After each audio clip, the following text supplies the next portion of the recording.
સુરત મહાનગરપાલિકાના કમિશનરને ધારાસભ્ય કુમાર કાનાણીએ પત્ર લખી રેસિડેન્શિયલ વિસ્તારમાં કોમર્શિયલ અને ઇન્ડસ્ટ્રીયલ એક્ટિવિટી શરૂ થઈ હોય તેને તાત્કાલિક બંધ કરાવવા સાથે પ્રાથમિક મુદ્દાઓ પર રજૂઆત કરી હતી। લોકહિતના પ્રશ્નોની વાચા આપવાને લઈ ફરી એમએલએ કુમાર કાનાણી ચર્ચામાં આવ્યા છે। કુમાર કાનાણીએ સુરત મહાનગરપાલિકાના કમિશનરને પત્ર લખી જમીન સ્તર પરની હકીકત જણાવી હતી। સુરતના વરાછામાં રેસિડેન્શિયલ વિસ્તારમાં કોમર્શિયલ અને ઇન્ડસ્ટ્રીયલ એક્ટિવિટી શરૂ થઈ હોવાની વાત પત્રમાં જણાવી હતી।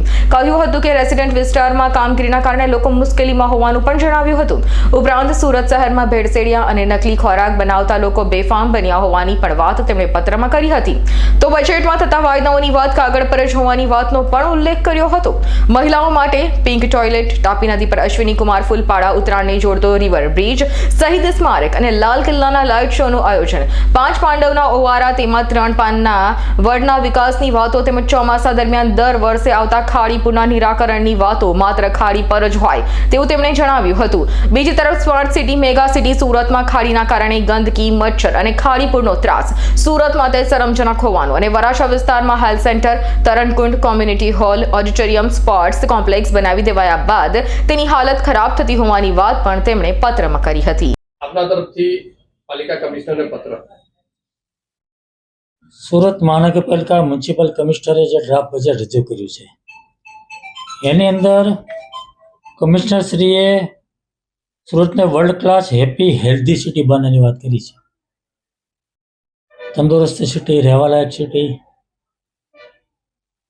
આ વાત જેમણે કરી છે બજેટની અંદર, તો મને એ વાતની ચિંતા થઈ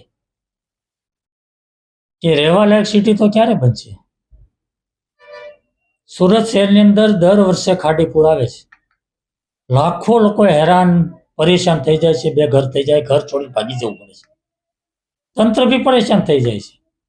જ્યારે પૂર આવે ત્યારે ચર્ચાઓ થાય છે, વાતો થાય છે, મિટિંગો થાય છે, આયોજન થાય છે, ખાડીપુર કેવી રીતે બંધ થાય, ખાડીના ત્રાસમાંથી લોકો કેવી રીતે મુક્ત થાય, ખાડીની ગંદકી, ખાડીપુર, મચ્છરોનો ત્રાસ જે રીતે લોકો સહન કરી રહ્યા છે એમાંથી કેવી રીતે મુક્તિ મળે, એનું કોઈ આયોજન આ બજેટમાં નથી થયું। બીજી હેલ્ધી સિટીની વાત છે, તંદુરસ્ત સિટી કેવી રીતે બનશે। આજે આપણે જોઈએ છીએ રેડ પડે છે આરોગ્ય વિભાગની, બેફામ નકલી ખાદ્ય પદાર્થો, ભેળસેળ પદાર્થો બની રહ્યા છે અને લોકો ખાઈ રહ્યા છે। કાર્યવાહી શું થાય છે? રેડ પડે, દંડ થાય, સેમ્પલ ફેલ થાય, એકાદ દિવસ કદાચ પોલીસ કેસ કરે કોઈકમાં તો એકાદ દિવસની અંદર જામીન મળી જાય, છૂટી થાય, ધંધો શરૂ થાય છે। કઈ દુકાન બંધ થઈ, કોના ધંધાઓ બંધ થયા ડુપ્લિકેટના? એટલે હેલ્ધી સિટી કેવી રીતે બનશે એની કોઈ ચિંતા નથી। મારો વરાછા રોડ 45-50 વર્ષથી 50 વર્ષથી રહેણાંક વિસ્તાર છે, બેફામ રીતે કોમર્શિયલ બની રહ્યું, ઇન્ડસ્ટ્રીયલ બની રહ્યું છે, જ્યાં લોકો 45-50 વર્ષથી રહે છે એની અંદર ગોડાઉનો બને, ઇન્ડસ્ટ્રી બને, દુકાનો બને, કારખાનાઓ બને, કેવી રીતે લોકો રહે છે? આજે વરાછા રોડને લોકોને વરાછા રોડ છોડીને ભાગી જવું પડે એવી પરિસ્થિતિ નિર્માણ થયું છે। કોના પાપે થયું છે? લોકો કેવી રીતે સુખીથી રહી શકશે, કેવી રીતે રહેવાલાયક સિટી બનશે?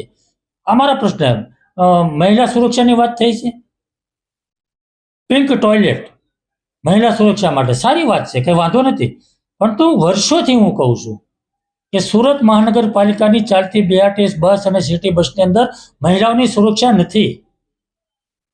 અનેક વાર છેડતીના બનાવો બને છે, વિડીયો વાયરલ થાય છે, તો મેં અનેક વાર કીધું છે કે મહિલાઓ માટે બસ અલગ હોવી જોઈએ। એમાં કોઈ મહાનગરપાલિકાને 1 રૂપિયાનો ખર્ચો નથી। કામરેજથી સ્ટેશનને રૂટની 50 બસ ચાલે છે, 10 બસ એમાંથી મહિલાઓની બનાવવાની છે, મહિલાઓ માટે અલગ, એમાં કંઈ ખર્ચો નથી, કંઈ નથી, છતાં પણ થતું નથી। મહિલા સુરક્ષાની વાતો કેવી રીતે થાય છે? ખાલી ટોયલેટ બનાવવાથી મહિલાઓની સુરક્ષા બની છે? તો આ વાત જે મારી છે, જે મુદ્દાઓ છે, એ બજેટની અંદર સમાવેશ નથી થયો। એટલે બજેટની અંદર સમાવેશ થાય અને એનું આયોજન થાય અને એનું વ્યવસ્થિત આયોજન કરી એનું નિરાકરણ થાય એવી મારી આ વાત છે। Bureau report, S9 news, Surat. અમારી તમામ માહિતીથી અપડેટ રહેવા માટે જોડાયેલા રહો S9 ન્યૂઝ સાથે।